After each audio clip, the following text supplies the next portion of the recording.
ಶ್ರೀ ಹರಿವಾಯು ಗುರುಭ್ಯೋ ನಮಃ. ಶ್ರೀ ವಿದ್ಯಾಸಾಗರ ಮಾಧವತೀರ್ಥ ಗುರುಭ್ಯೋ ನಮಃ. ಹರಿ ಓಂ.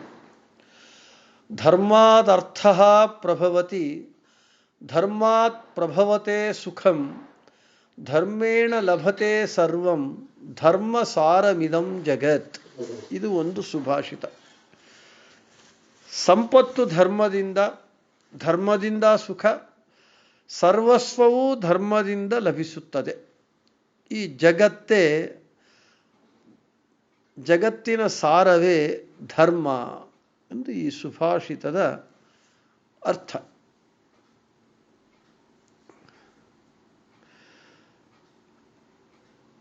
ನಮ್ಮ ಜೀವನವನ್ನು ನಾವು ಸಾಗಿಸುವುದಕ್ಕೆ ಸಂಪತ್ತು, ಹಣ ಬೇಕು. ಆ ಸಂಪತ್ತು ಧರ್ಮದಿಂದ ನಾವು ಸಂಪಾದಿಸಬೇಕು. ಈ ಜೀವನದಲ್ಲಿ ಸುಖ ಬೇಕು. ಆ ಸುಖ ಧರ್ಮದಿಂದ ಹೊಂದಬೇಕು.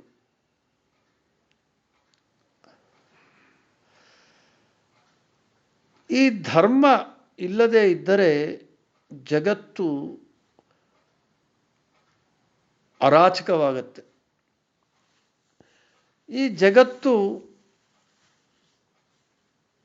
ಸಂತೋಷವಾಗಿ ಸುಖಮಯವಾಗಿರಬೇಕು ಅಂದರೆ ಧರ್ಮವೇ ಮೂಲ.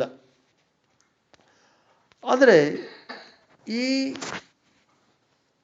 ಧರ್ಮವನ್ನು ನಾವು ಮನುಷ್ಯರು ಪಾಲನೆ ಮಾಡಬೇಕು.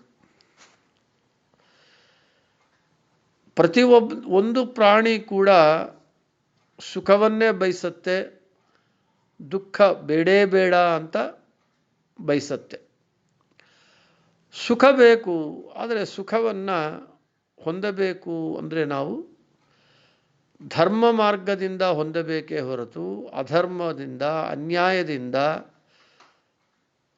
ಹೊಂದಬಾರದು.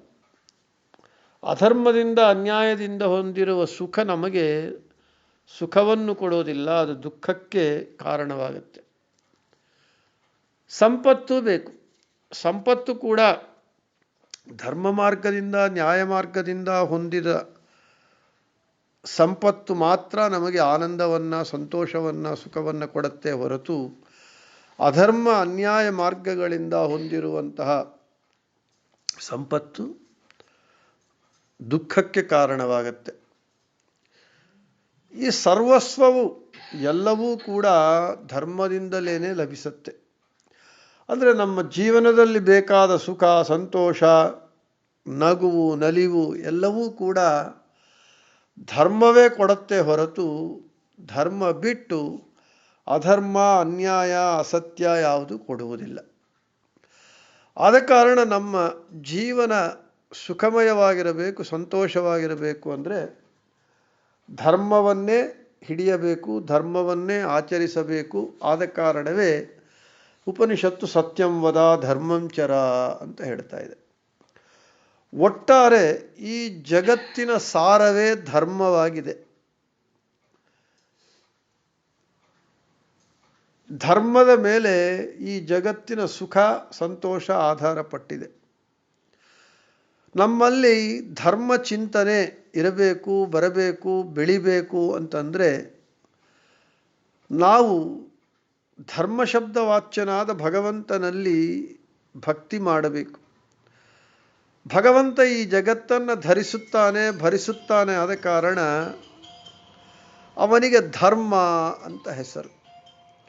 ಆ ಧರ್ಮ ಶಬ್ದ ವಾಚ್ಯನಾದ ಭಗವಂತನಲ್ಲಿ ನಾವು ಭಕ್ತಿ ಮಾಡಿದಾಗ ಅವನು ನಮ್ಮ ಬುದ್ಧಿ, ಮನಸ್ಸು ಧರ್ಮದಲ್ಲೇ ತೊಡಗುವಂತೆ ಮಾಡಿ ನಮ್ಮ ಜೀವನವನ್ನು ಸುಖ ಸಂತೋಷದಿಂದ ಮಾಡ್ತಾನೆ. ಆದ ಕಾರಣ ಈ ಜಗತ್ತಿಗೆ ಮೂಲಭೂತನಾದ, ಕಾರಣೀಭೂತನಾದ ಧರ್ಮಶಬ್ದವಾಚ್ಯನಾದ ಭಗವಂತನಲ್ಲಿ ನಾವು ಮನಸ್ಸಿಟ್ಟು ಧರ್ಮದಿಂದ, ನ್ಯಾಯದಿಂದ ಜೀವನವನ್ನು ಸಾಗಿಸಿ ಸುಖ ಸಂಪತ್ತುಗಳನ್ನು, ಸಂತೋಷಗಳನ್ನು ಹೊಂದಿದಾಗ ನಾವು ನಮ್ಮ ಜೀವನ ಸುಖಮಯವಾಗತ್ತೆ, ಸಂತೋಷಮಯವಾಗತ್ತೆ, ಜಗತ್ತು ಆನಂದವಾಗಿರುತ್ತೆ ಅಂತ ಹೇಳ್ತಾ ಶ್ರೀ ಕೃಷ್ಣಾರ್ಪಣಮಸ್ತು, ಮಧ್ಯೇಶಾರ್ಪಣಮಸ್ತು, ಎಲ್ಲರಿಗೂ ಶುಭಮಸ್ತು.